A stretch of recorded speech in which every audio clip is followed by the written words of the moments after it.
the afternoon session. We'll start with Yosefa today. Yosefa is she's always working in the back, always quiet, but she turns in solid work every time. So good job, Yosefa, for working so hard this semester. What she says is, I would like to thank Mr. Wade and Ms. Prue as my advisor. And so Yosefa's title is Elixir of Mind, ABA as tonic for the ASD-diagnosed. So give me just a second to set up the timer, and I'll tell you when you can start.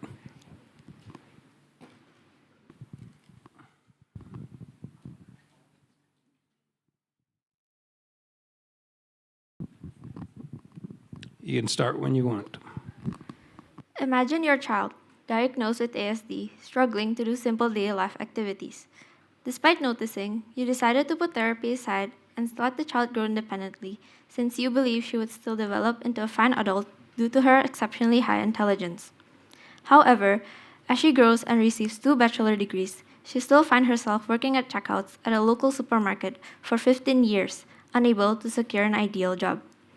As of today, up to 85% of adults are unable to secure an ideal job and a full-time job, leaving them financially burdened. Although some may have quite the intelligence, many jobs will not tolerate autists due to their lack of communication skills. Psychologist Eugene Believer first created the term autism when he was studying severe cases of schizophrenia. He then used the term autism to describe a symptom he found within the disorder. It was only during the 1970s that autism became better known and research on cases of autism gained momentum. During the same period, another psychologist called Sir Lovas was studying the principles of behaviorism, which led him to create a specific therapy for autism called ABA therapy. A few years later, he reported his first success on treating autism using his therapy in treating ASD-diagnosed patients. This success led to ABA being more commonly known and available to the public. According to its definition, autism is a disorder that mainly affects one's communication skills. The severity of language skills within each child may vary. Similarly, the intelligence each child possesses may also vary. This variety of ASD patients is why a tailored enabled therapy is encouraged for them, one of them being ABA therapy. ABA therapy is defined as an approach to changing socially useful behaviors that employs scientifically established principles that bring about these changes. Hence, useful for those who have major struggles with social skills. 3 main characteristics of ABA therapy include the following. It focuses on real observable behaviors. It focuses on improving behaviors that are used daily, and adjustments are made based on the change of behavior of the individual. The basic principles of ABA include extinction, condition reinforcement, stimulus control, and generalization. These principles are then implemented by doing several methods: prompting, fading, shaping, and chaining. However, despite its carefully made methods and principles, many have still had their own concerns in ABA therapy. And more negative rumors on ABA have spread incredibly, and people have started to be more exposed to such negativity. However, it has also been proven that ABA therapy has a consistent success rate of 89% in treating ASD-diagnosed patients. Specifically for those children who have major issues in completing simple daily life tasks, it is important for parents to not overlook this matter and actually do something about it. Therefore, parents should consider implementing ABA therapy on their children who are suffering from ASD for 3 different reasons. ABA therapy uses methods that are effective and improve weaknesses of autists.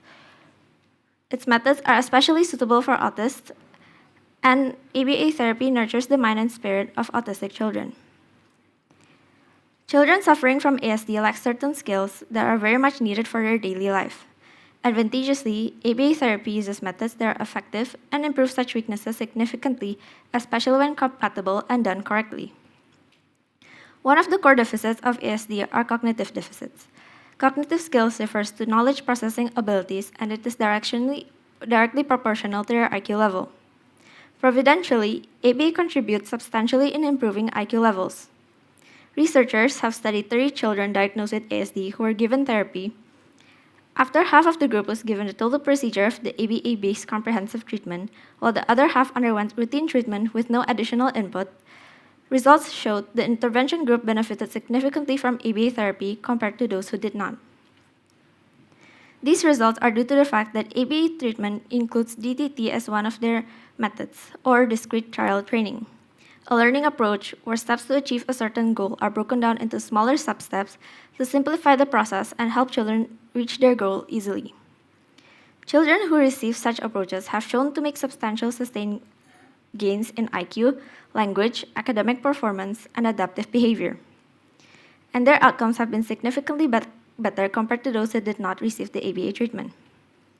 Besides cognitive skills, ASD-diagnosed patients also suffer in non-cognitive skills that are intellect but more indirectly and less consciously. ABA also supports this issue as it enhances interpersonal skills, particularly social communication skills.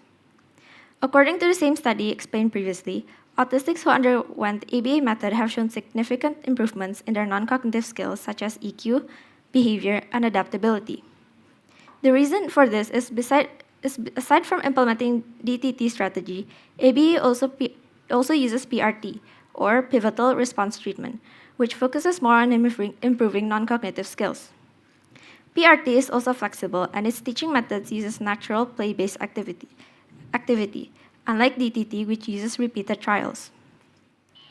PRT is considered to be more naturalistic and child-led and uses the child's interests to promote their pivotal skills. By using such methods, children are able to improve their motivation, making sessions more enjoyable and hence less like therapy.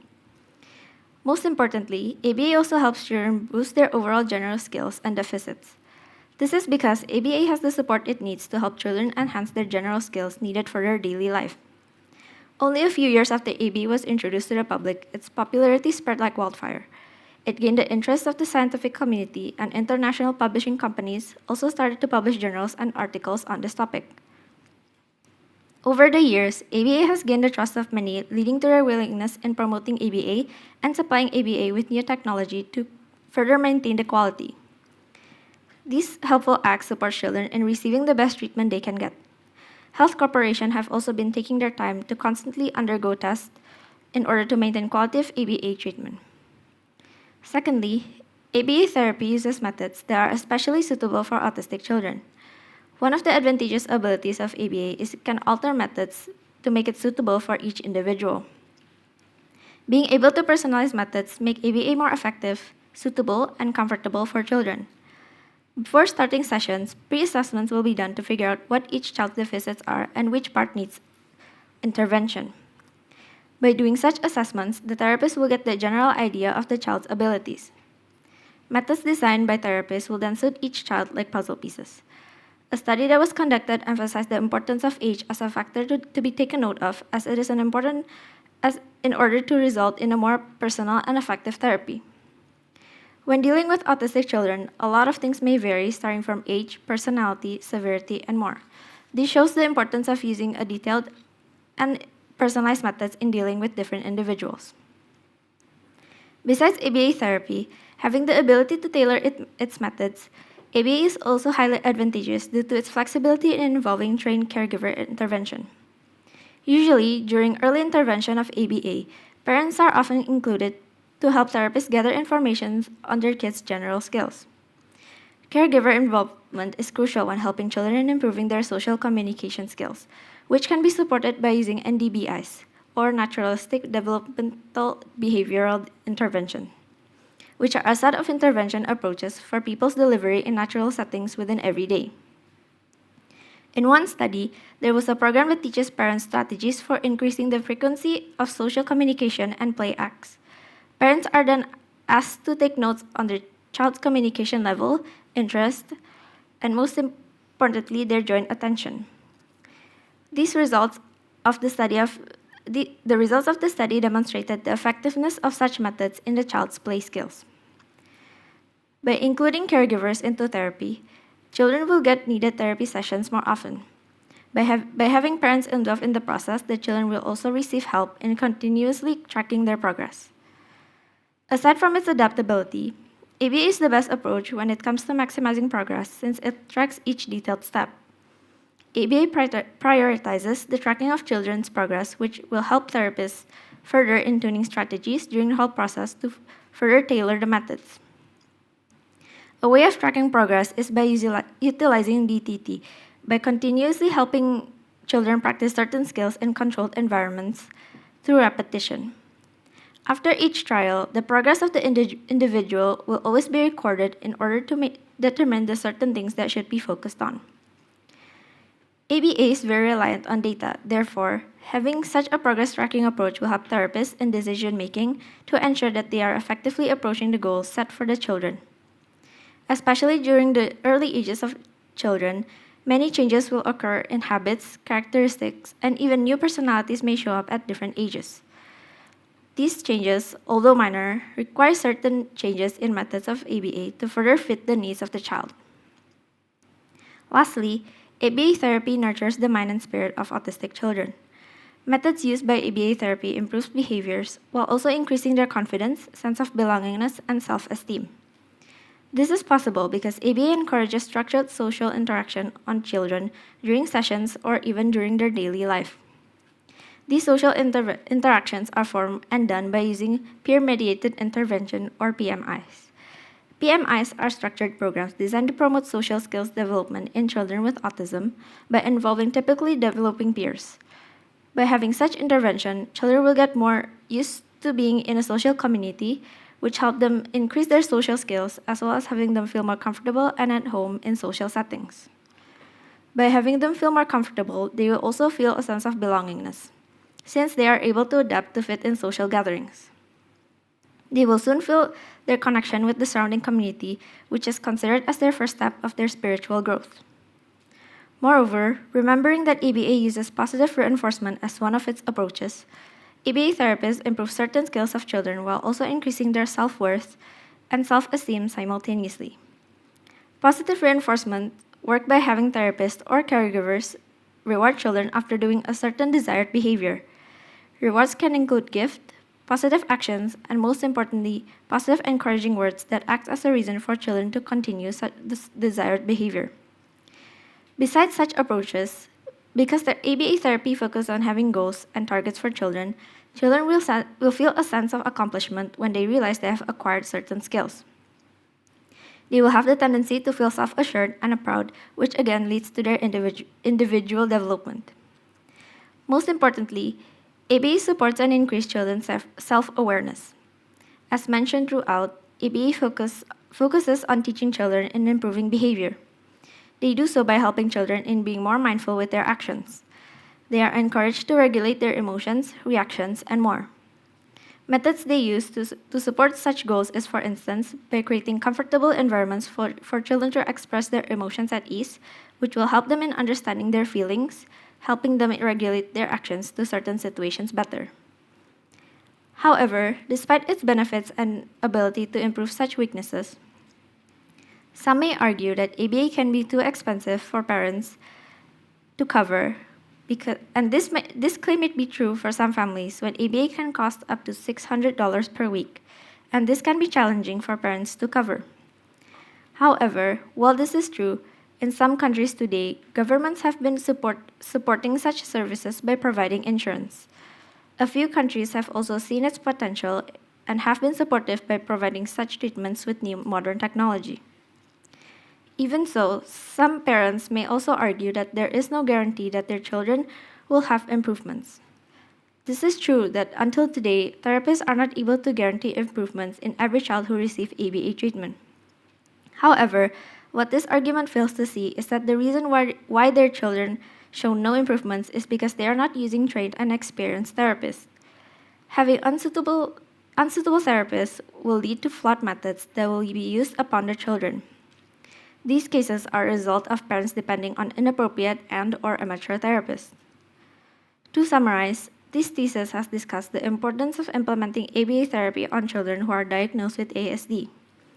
Many have had contradicting views on this method of therapy, yet it is important for everyone to realize that ABA is advantageous to implement because it can improve the weaknesses of autism significantly. Because Besides that, methods used in ABA therapy are especially suitable for autistic children. Due to its flexibility in molding specific methods to fit each child, sessions will be much more effective. Lastly, ABA therapy also nurtures the mind and spirit of autistic children while helping them grow intellectually simultaneously. This issue must be thoroughly considered because if parents continue to view ABA as a therapy that does not have any definite positive benefits, autistic children will develop into people that cannot use their own unique abilities for society. Thus, what does this mean for us average civilians? Although simple, by just spreading the word, letting parents be aware of such therapy that is potentially impactful for their children will benefit them substantially. Second, by having the initiative to participate in local events, it will support communities to keep continuing their work and promoting ABA therapy. Third, by actively sharing online, such as posting on social media, people will be more aware of the therapy, and parents will also start to see in detail what ABA therapy can potentially do for their child. Overall, by caring and taking initiatives, even the simplest act can help these children in surviving in a society distinct from them. Let us ensure that everyone has the opportunity to grow and flourish into independent, well-established adults with abundant prosperity. Thank you.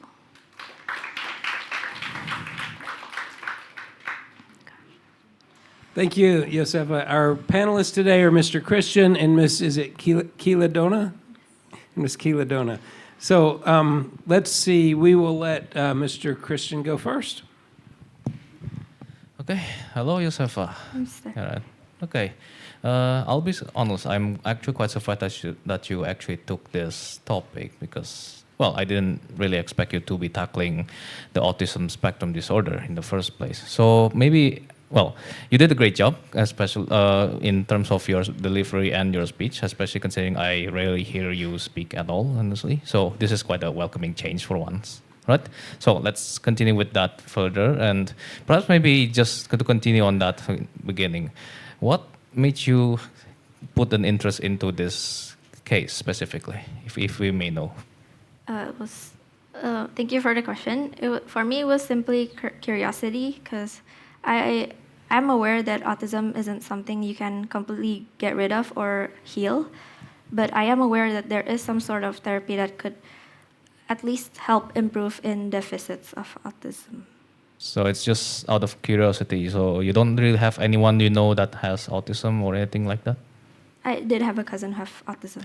Okay, understandable in that context. Yes, it's actually, well, it has been growing, as you have also stated in that context. All right, so maybe a few clarifications before we continue. The use of ABA is pretty much more widespread now, especially even for us teachers. It's actually like included in one of the training programs. If you just because it's like very useful. Me personally, I can't really do it because I also have the autism spectrum, to be honest. So yeah, that's why I'm here, basically. So, okay, maybe let's go to the actual questions for now. Yeah? Now, in your arguments and in your sources, the use of ABA is pretty much quite effective, right? In helping like to maybe direct the children with autism so that they can grow better and maybe learn about their surroundings, their environments, understanding, right? But maybe out of curiosity, is there any case where a child with autism was had a therapy of ABA and then it ended up making the situation worse, perhaps? Is there any data or any research done on that side? So I have not collected any data on it, but I am aware that ABA therapy may cause children to be worse in terms of trauma, not in terms of their deficits. Can you maybe elaborate on what trauma is this exactly? So, for example, there was a case of a child undergoing ABA therapy. However, the therapist the parents chose was apparently not suitable for the child, and the therapists were not really concerned about the child's well-being, which led the therapist to be a little bit forceful on the child in making him normal instead of improving his deficits, which can cause a long-term trauma for the child. Okay, that's actually a bad idea to do, right? But that sounds more like it's the flaw on the therapy side or the human side of it, not the method Yes. itself, doesn't it? So, were there any issues with the method itself, perhaps, if, of course, implemented in the proper way?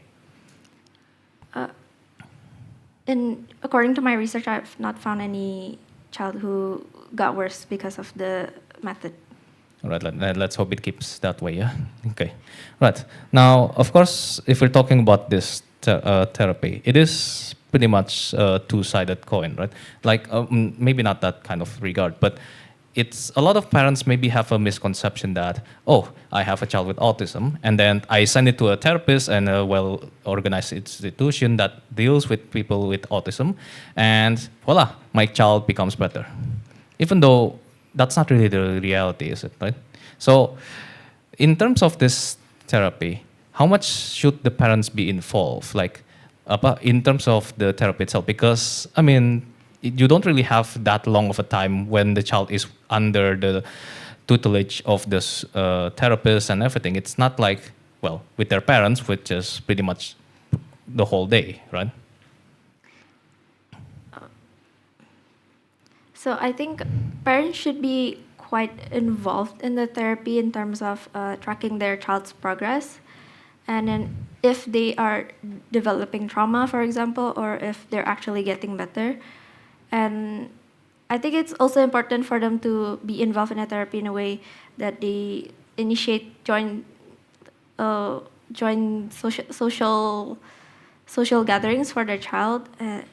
But I don't think it's a good idea for parents to be thoroughly involved in the therapy because they are not professionals, so they might be implementing ABA in the wrong way.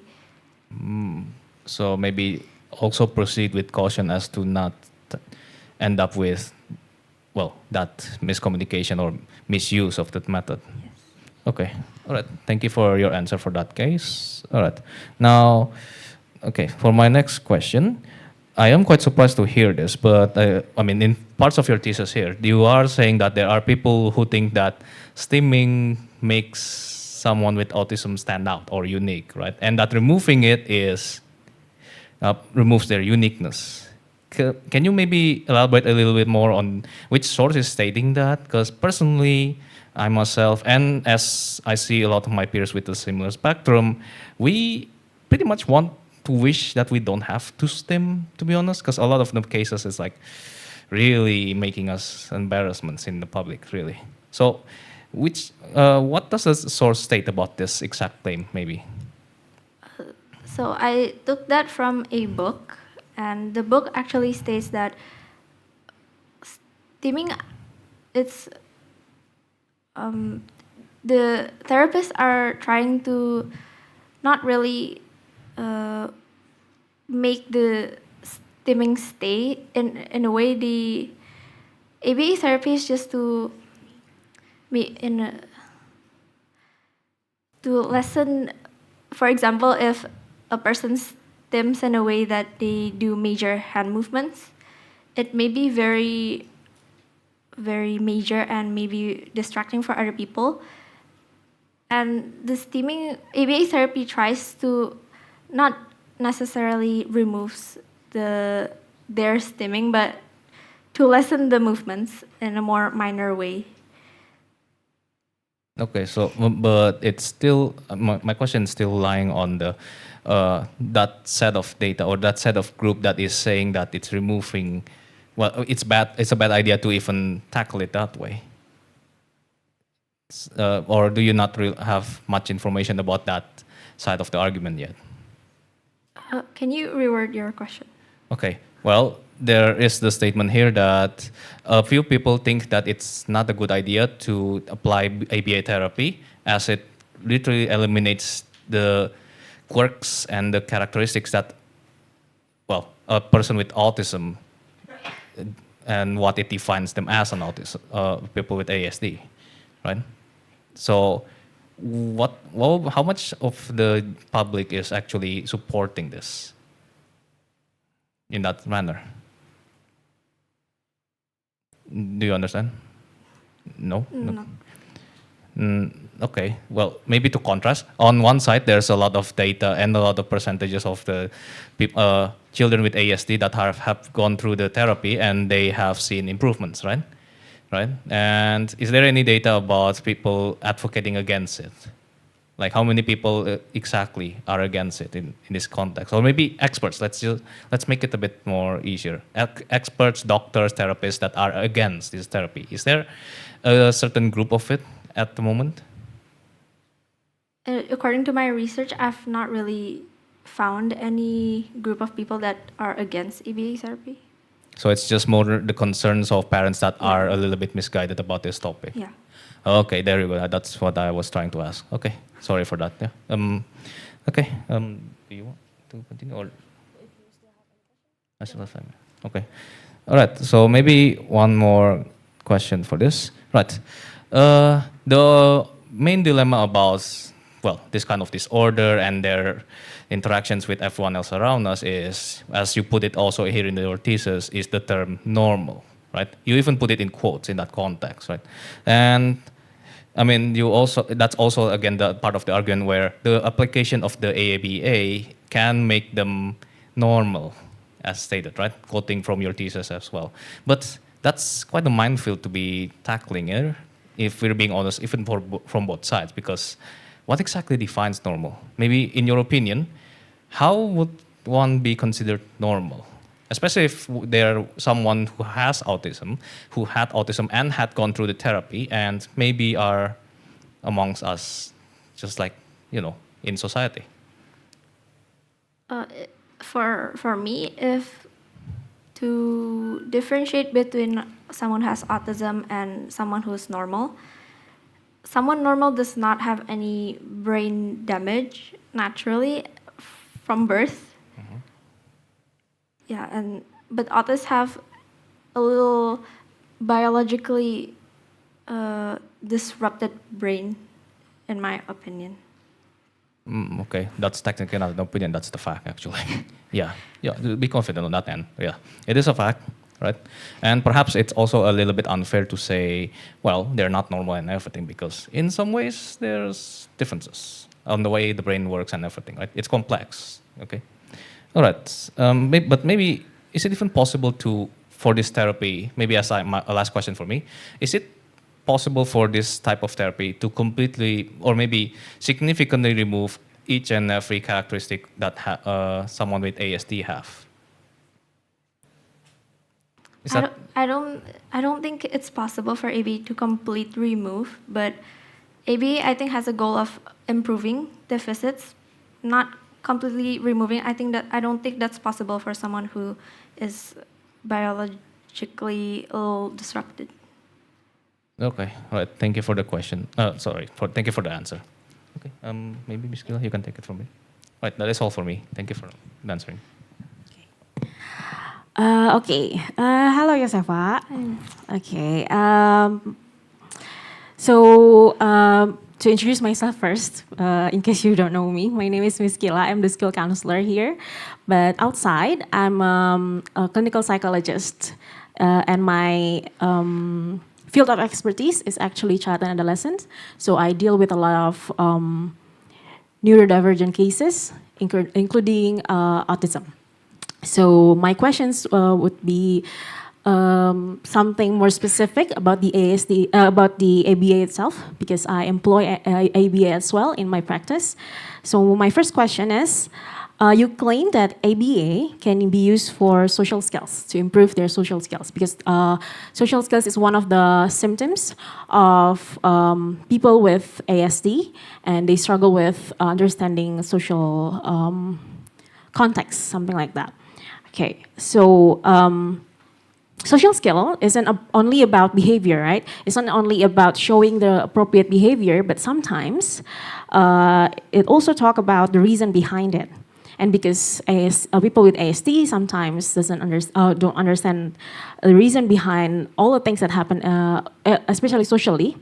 And in social skills, also not showing certain behaviors also can mean something. So if ABA, a therapy that based on observable behavior, how can you claim that ABA can also help them to understand social skills, which is not something, it's not always observable. Do you get my question? Yes. Okay. I think ABA helps their social skills by not really observing their improvements in their social skills, but actually initiating social gatherings to help them improve their social skills. Okay. So it's more for them to initiate the interaction itself at first. Yes, Okay, to- but in order to keep up with like social life, you have to understand. You have to understand their motives, and you have to understand their response as well to be able to give another response back. How can you know that ABA can help with social skills if it's not only about initiating, right? Social skills. Can we agree on that? Yeah. Okay. So it means they need to be able to respond as well. Then how can ABA help them to respond to things that's not predictable? I think by by using methods of ABA such as extinction, chaining, I think it will help therapists to actually understand the progress of the child and see if they're, I think, for example, like their aggressiveness towards others, how they talk to others can be tracked and can be analyzed. So yeah, I think that's how ABA can improve.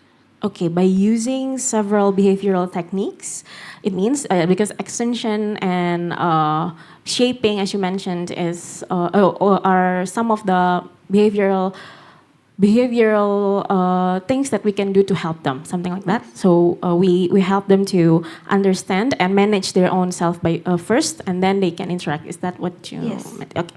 Okay. My next question is actually regarding to other methods that you've mentioned. Good job on mentioning the correct person, Sir Ivarlovas, and also some of the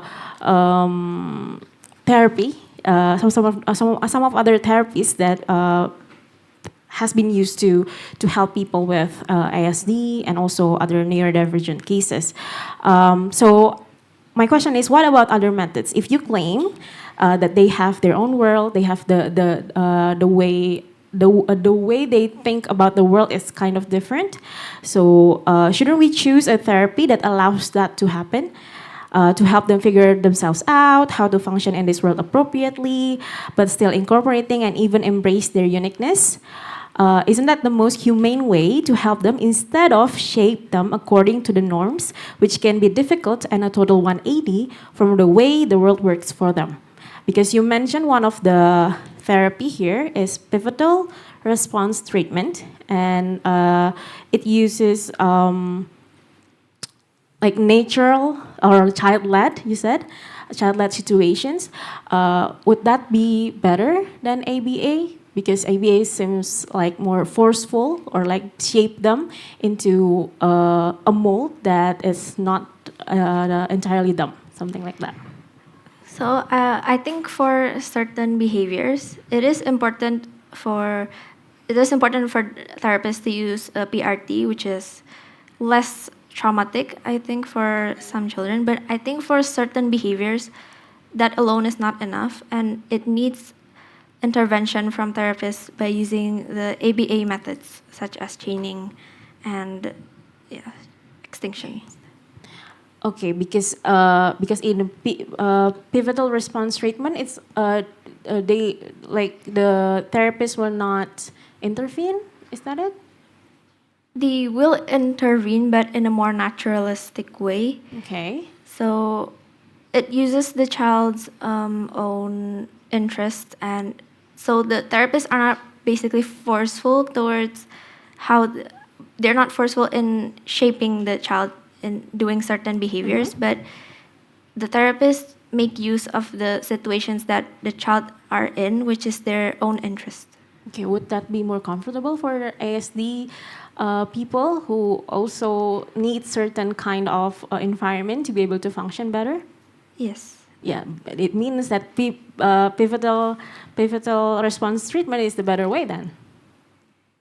It is a better way, but it also needs intervention from the usual ABA therapy methods for Okay. certain behaviors. So pivotal response treatment is better than ABA. Pivotal response treatment is in the ABA method. So it's not better, but it is needed for ABA therapy. Okay, they both are behavioral intervention, but they are different. ABA and pivotal. I would like to define pivotal as a method that is used within the ABA, one of the methods used. Okay, within so ABA you treatment. use that to complete the Yes. ABA method. And okay then. So in order to make it more humane, then we should employ the pivotal response treatment as well. Yes. Okay. Okay. Last question. ABA employ detailed steps and progress reports and be able to personalize according to the child's needs, which are all good things to choose ABA for people with ASD, as you've mentioned. But ASD children or adults are famously rigid. They have that characteristics of them that is very distinctive, which is rigidity. So, while employing this therapy exacerbates their rigidity, even though the goal is to help them adapt better, which need flexibility more than rigidity. Can you reword your question? Okay, so because in ABA, you use detailed steps and methods to be able to know the progress, right? You monitor their progress through reports and detailed steps, which part that they still not understand, and you repeat them according to their needs, right? But it means that we teach them how to do things like in a certain way, like after you do one step, the first step, and then you go to the second step, and then the third step. But you said you want them to flourish. Yeah, you mentioned that in one of the in your paper. Flourish means they need to adapt better in their environment, and in order to adapt, you need to have flexibility, not rigidity. But when you tell them how to do how to do something with step 1, step 2, and step 3, it means that you want them to follow specific steps instead of being flexible. How can you help them to flourish in their own world or in this world if you tell them how to be rigid instead of being flexible? Thank you for the question. This is why I think it's important to actually have a mix of PRT and the usual ABA methods. It's because although ABA uses certain steps that needed to be followed by the child, they also uses methods such as PRT to make it more naturalistic, to make it less rigid, and to help them be more flexible in being more comfortable and with their surroundings. Okay, thank you. We are out of time. Okay, thank Time you. is over. Good job, Yosefa. You're done. We will meet over here, friends and family, panelists, advisor, and we will get photos here. And then in about 5 or 10 minutes, we'll start with Grace.